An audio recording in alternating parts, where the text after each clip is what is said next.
इनका जो कार्य है वो सभी साहूकार, महाजन और विभिन्न प्रकार के सेठ करते थे। बैंकिंग के कार्य क्या होते हैं? बैंकिंग का कार्य है आपका पैसा जमा करना और आपको ऋण उपलब्ध कराना। हालांकि वर्तमान समय में बैंक कई और प्रकार के कार्य कर रहा है। तो अगर देखा जाए तो भारत में बैंकिंग की शुरुआत अंग्रेजों के आगमन के साथ ही हुई और भारत का पहला बैंक 1770 में बैंक ऑफ हिंदुस्तान खोला गया। हालांकि ये बैंक ज्यादा नहीं चल सका क्योंकि ये अंग्रेजों का निजी स्वामित्व वाला एक बैंक था। इसे अलेक्जेंडर एंड कंपनी द्वारा खोला गया जो कि 1820 में बंद हो गया।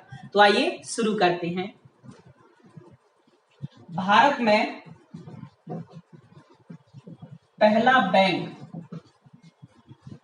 1770 बैंक ऑफ हिंदुस्तान, ठीक है। ये किसने खोला था? अलेक्जेंडर एंड कंपनी, ठीक है। अलेक्जेंडर एंड कंपनी ये पूर्ण रूप से निजी स्वामित्व वाला, ठीक है, पूर्ण रूप से निजी स्वामित्व वाला बैंक था और जो कि 1820 में बंद हो गया, ठीक। इसके बाद क्या हुआ? 3 बैंक और खोले गए 1806, 1840 और 1843 में।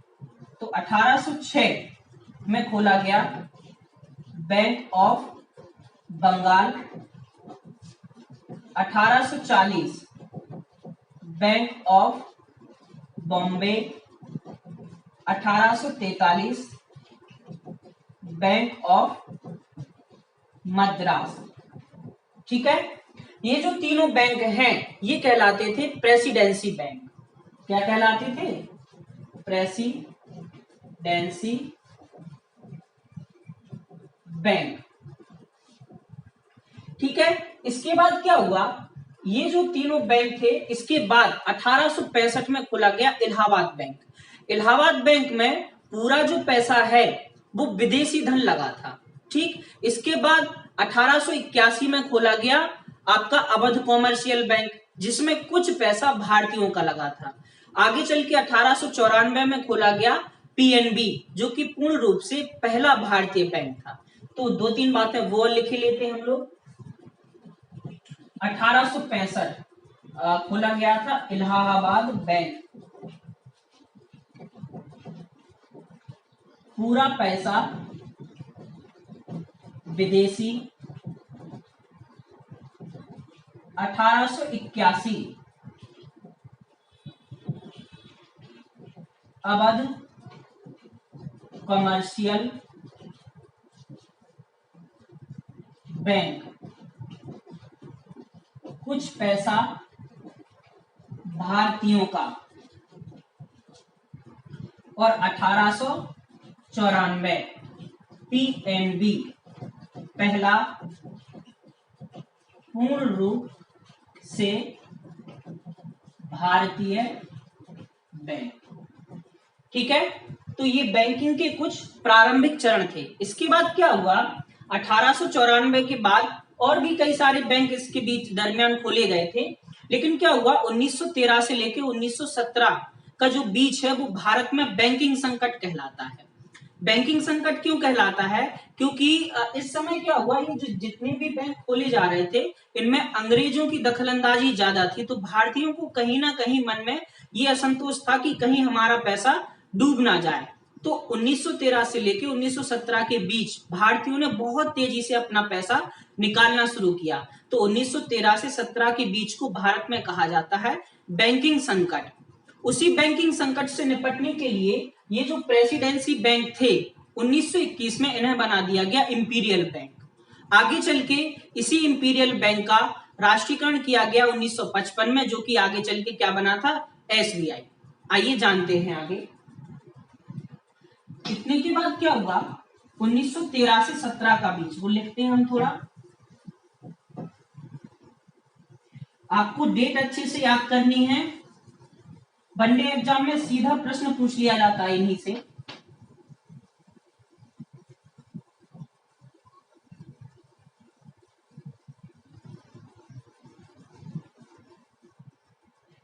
ठीक है।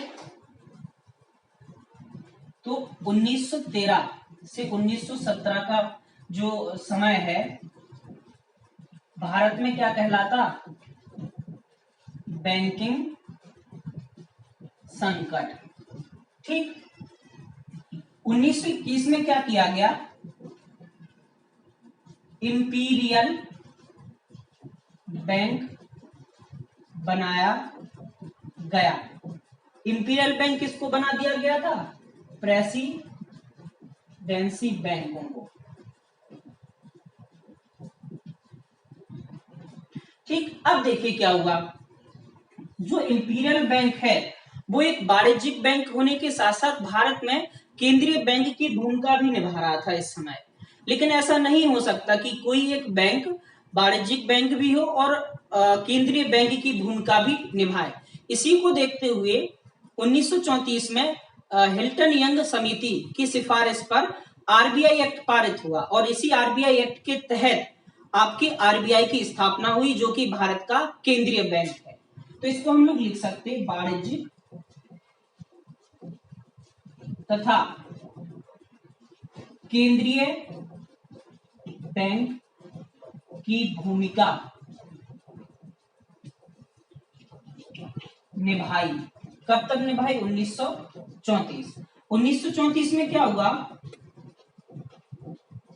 हिल्टन यंग समिति की सिफारिश पर आरबीआई एक्ट पारित हुआ और इसी के तहत 1 अप्रैल 1935 को आरबीआई की स्थापना हुई। ठीक है। तो आरबीआई की स्थापना कब हुई थी, 1 अप्रैल 1935 को। 1 अप्रैल 1935 से लेके 1949 तक ये बैंक ऐसे ही केंद्रीय बैंक की भूमिका निभाता रहा। 1 जनवरी 1949 को आरबीआई का क्या कर दिया गया, राष्ट्रीयकरण। 1 जनवरी 1949 आरबीआई का राष्ट्रीयकरण हुआ। ठीक है। और ये राष्ट्रीयकरण किस अधिनियम के तहत हुआ था, तो भारतीय बैंकिंग अधिनियम 1949। ठीक है। अब अच्छा, कुछ बातें हम लोग आरबीआई के बारे में जाने ले रहे हैं। आरबीआई क्या है, भारत का केंद्रीय बैंक है। इसका प्रमुख कार्य क्या है, ये सभी वाणिज्यिक बैंकों के लिए मौद्रिक नीति बनाता है, उनके लिए नियम कानून बनाता है तथा भारत में नोट निर्गमन यानी करेंसी को छापने का काम भी कौन करता है, RBI, reserve bank of India.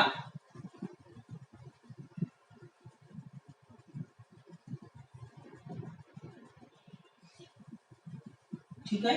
तो आरबीआई के बारे में जाने ले रहा है। आरबीआई क्या है, भारत का केंद्रीय बैंक। ये क्या करता है, सभी बैंकों के लिए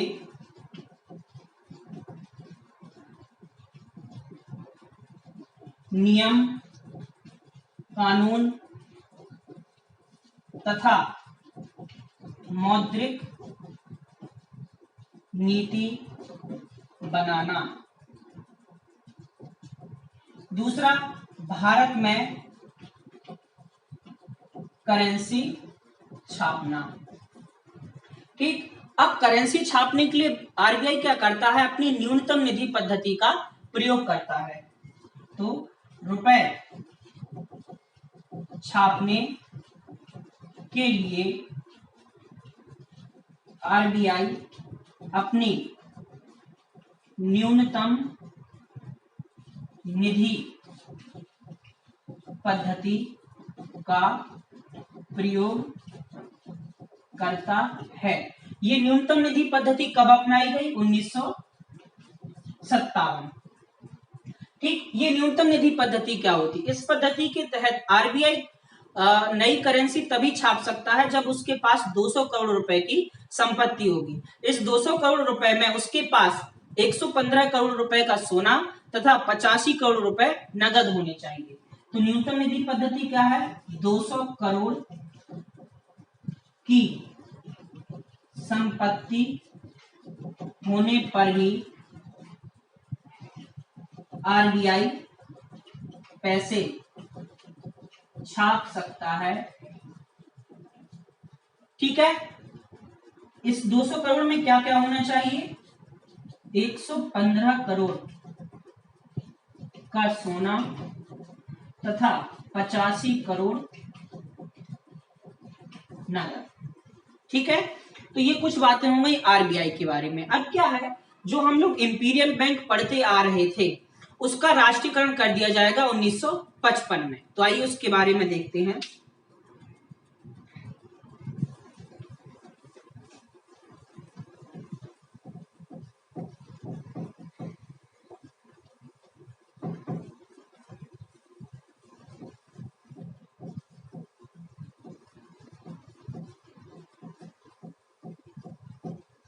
ठीक, तो 1 जुलाई 1955 एडी गोरेलाल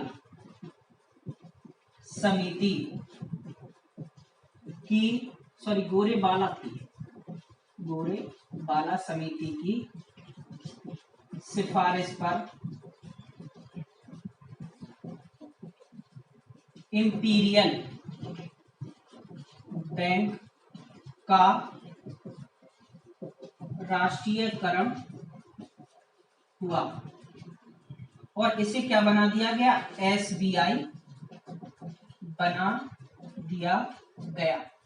तो इंपीरियल बैंक का राष्ट्रीयकरण जब हुआ तो उसे क्या बना दिया गया? एसबीआई। और इंपीरियल बैंक का राष्ट्रीयकरण किस समिति की सिफारिश पर हुआ था? तो एडी गोरेलाल समिति। अब क्या है, एसबीआई के साथ इसके 8 सहायक बैंकों का राष्ट्रीयकरण भी इसी समय हुआ था। तो एसबीआई प्लस 8 सहायक बैंकों का साथ में राष्ट्रीयकरण हुआ। इसके अलावा क्या हुआ, आगे चल के 19 अप्रैल को 19 अप्रैल 1969 को 14 बड़े बैंकों का राष्ट्रीयकरण हुआ तथा 15 जुलाई 1980 को 6 बैंकों का राष्ट्रीयकरण। ठीक, तो 19 अप्रैल 1969 को 14 बड़े बैंकों का राष्ट्रीयकरण हुआ, जबकि 15 जुलाई 1980 को 6 बैंकों का। अगर देखा जाए 1980 तक भारत में राष्ट्रीयकृत बैंकों की संख्या कितनी थी? तो 20 थी। तो यहां पे हम लोग लिख सकते 1980 में कुल राष्ट्रीयकृत बैंक कितने थे? 20। ठीक, आगे चल के क्या हुआ, बैंकों का विलय होना शुरू हुआ। तो वो हम लोग एक दो बातें और जाने लेते हैं कि बैंकों का विलय क्यों हुआ और किस आधार पर तथा किस तरीके से हुआ। ठीक, इसके बाद क्या हुआ, 1993 में सबसे पहले न्यू बैंक ऑफ इंडिया का विलय किया जाएगा आपका पीएनबी में। किसका? न्यू बैंक ऑफ इंडिया का।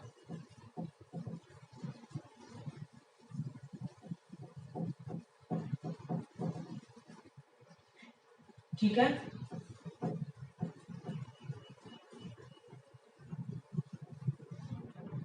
ठीक है, तो 1993 में न्यू बैंक ऑफ इंडिया का विलय कहां पर हुआ? पीएनबी में। इसके बाद कितने आपके जो बैंक है वो कितने बचे? पब्लिक सेक्टर के 19 बैंक। बात समझ में आई? इसके बाद क्या हुआ? 1917 के बाद बैंकों का तेजी से विलय हुआ। तो विलय के कारण क्या रहे? पहली बात तो यह है कि विलय का सबसे बड़ा कारण है परिचालन में समस्या आना। वो क्या रहा था? परिचालन का मतलब यह है, जैसे मान के चलो कोई छोटा सा कस्बा या शहर मान लो, उसमें क्या है, उसकी जनसंख्या मान के चलो 1 लाख है। उस 1 लाख की जनसंख्या में प्रत्येक बैंक ने अपनी कई शाखाएं खोल दी। अब उन कई शाखाओं में कर्मचारी भी होंगे और उसको परिचालित करने के लिए खर्च भी हो रहा होगा। अब जो आपकी क्या बोलते जनसंख्या, वो तो सीमित है, पैसा तो उतना ही रहेगा ना। तो हो क्या रहा था, जितना पैसा परिचालन में खर्च हो रहा था उससे कम इनकम हो रही थी बैंकों को। तो 1917 के बाद तेजी से कई बैंकों का विलय हुआ और हाल ही में 2019 में कई बैंकों के विलय की घोषणा की गई, जो कि 2020 में लागू भी हो गई है। तो आइए देखते हैं क्या हुआ। बात की जाए 2017 में क्या हुआ? एसबीआई तथा 8 सहायक बैंकों के साथ भारतीय महिला बैंक का भी विलय कर दिया गया। ठीक है, तो एसबीआई, 8 सहायक बैंक इसके और भारतीय महिला बैंक मिला के बना दिए गए एसबीआई। क्या बना दिए गए? एसबीआई। अब हम थोड़ी बात करें ले रहे भारतीय महिला बैंक की। भारतीय महिला बैंक की स्थापना हुई थी 2013 में। हाल ही में किसी परीक्षा में पूछा गया है कि विश्व में कितने ऐसे देश हैं जहां पर महिला बैंक संचालित किए जाते हैं। ठीक है, तो इसके भारत के पहले केवल 2 देश ऐसे थे जहां पर महिला बैंक चल रही थी आपके। तो कौन कौन से थे? 2013 में भारत में बीएमबी, भारतीय महिला बैंक खुला।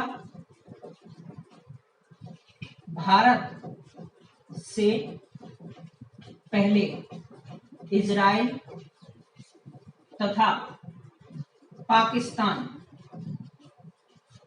में महिला बैंक कार्यरत थे। ठीक है, तो 2017 में एसबीआई, उसके 8 सहायक, हालांकि यहाँ पे 7 बचे थे आपके, बीकानेर एंड जयपुर का पहले ही विलय हो गया था तो 7 लिख सकते थे, 8 भी कह सकते। 8 सहायक बैंकों के साथ भारतीय महिला बैंक का विलय हुआ और 2017 में इन सभी को मिला के एसबीआई बना दिया गया। महिला बैंक भारत में 2013 में खुला था। ठीक है, भारत से पहले इजराइल तथा पाकिस्तान में महिला बैंक थी। अच्छा, इसकी पहली जो अध्यक्ष थी भारतीय महिला बैंक की, वो थी उषा अनंत सुब्रमण्यम। तो यहाँ पे लिख सकती पहली अध्यक्ष उषा अनंत सुब्रमण्यम। ठीक है, हाल ही में एक एग्जाम में पूछा गया कि भारत में विलय, बैंकों के विलय से संबंधित कितनी समितियां हैं। तो उन समितियों को और लेके लेते हैं हम लोग। हम केवल उन्हीं प्रश्नों को करा रहे हैं जिनके चांस ज्यादा हैं एग्जाम में आने के और जो कई बार पूछे गए हैं। अगर आप बैंकिंग को डीपली पढ़ना चाहते हैं तो कोई अच्छी सी पुस्तक देख लीजिए, केवल बैंकिंग के लिए अगर पढ़ना है तो। अदरवाइज अगर आप छोटे मोटे बनने एग्जाम देखना चाहते हैं तो इसी में से आपके प्रश्न हो जाएंगे। ठीक है, तो बैंकों के विलय से संबंधित समितियां। ठीक है, बैंकों के विलय से संबंधित 3 समितियां हैं। पहली है नरसिम्हन समिति, जो कि 1991 और 1998 में बैंकों के विलय के लिए बनाई गई थी। दूसरी है लीलाधर समिति, जो कि 2008 में बनाई गई थी। और तीसरी है पीजे नायक समिति, जो कि 2014 में बनाई गई। ठीक, तो ये आपकी बैंकों के विलय से संबंधित कुछ समितियां हैं। अब क्या हुआ, 2019 में भारत सरकार ने कई बैंकों के विलय की घोषणा की और 2020 में उसको लागू भी कर दिया गया। ठीक, तो यहां पे लिखेंगे 2019 में एक साथ बहुत सारे बैंकों के विलय की घोषणा हुई, जो कि अप्रैल 2020 में लागू हुई। ठीक, वर्तमान में अगर देखा जाए तो कुल 12 पब्लिक सेक्टर बैंक हैं, पीएसबी। कितने? 12 पब्लिक सेक्टर बैंक। ठीक है, इनमें 11 तो हैं आपके राष्ट्रीयकृत और एक है आपका वाणिज्यिक। एक और सबसे बड़ा वाणिज्यिक बैंक कौन सा हो गया? अब एसबीआई। अगर प्रश्न आता है कि भारत का सबसे बड़ा वाणिज्यिक बैंक कौन सा है, तो आपका एसबीआई है। एसबीआई के बाद आपका जो है वो नंबर आता है पीएनबी का। पीएनबी के बाद आता है बैंक ऑफ बड़ौदा का। ठीक है, तो अगर देखा जाए तो पब्लिक सेक्टर के बैंक वर्तमान में कुल कितने हैं? 12 हैं, जिनमें 11 राष्ट्रीयकृत और एक वाणिज्यिक एसबीआई। एसबीआई भी राष्ट्रीयकृत है, लेकिन इसकी कुछ नीतियां अलग होती हैं, इसलिए इसको कमर्शियल बैंक में रखा गया। तो ये आपकी बैंकिंग से संबंधित कुछ प्रश्न थे जिनको आज हमने देखा। आगे हम लोग पढ़ेंगे आरबीआई की मौद्रिक नीति क्या होता है, सीआरआर क्या होता है, एसएलआर, और भी बहुत सारी बातें जानेंगे आरबीआई तथा उसकी नीतियों के बारे में। धन्यवाद।